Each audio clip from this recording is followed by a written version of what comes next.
এইবছৰ এটা তেনেই নতুন গীত আৰু ইতিমধ্যে ৰাইজৰ যথেষ্ট মৰম পাইছোঁ এই গীতটি আৰু এইবছৰৰ মন মইনা গীতটি আৰু যিহেতু বিহুৰ বতৰত ডেকা জীয়ৰীৰ মনবিলাক উৰুঙা ৰঙা হৈ থাকে আৰু সেইকাৰণে এইটো খুব ৰোমান্টিক এটা গীত কাৰণে ৰোমান্টিক গীতটো মই ভাবিছোঁ এই বতৰত যিসকল ডেকা জীয়ৰী আছে আৰু বিহুৱা আৰু আচলতে এই সমস্যাত আচলতে বিহুৱাই নাচনীৰ প্ৰেমত পৰে আৰু সেয়ে এই গীতটি মই ভবাত মানে খুব উপযোগী সময় হ'ব ইয়াত এই সময়কণত আৰু সেইকাৰণে এই গীতটি গাব খুজিছোঁ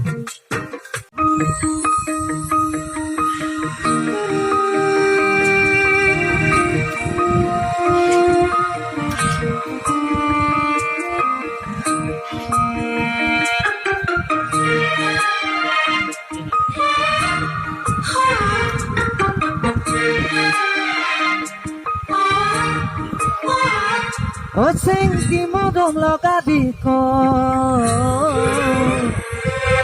O sento goda koridiko O senti modom logadiko O sento goda koridiko O sento goprem agodoko O sento kemoinoko Kamon moinako Koruna babiko Koidan moinako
Oh,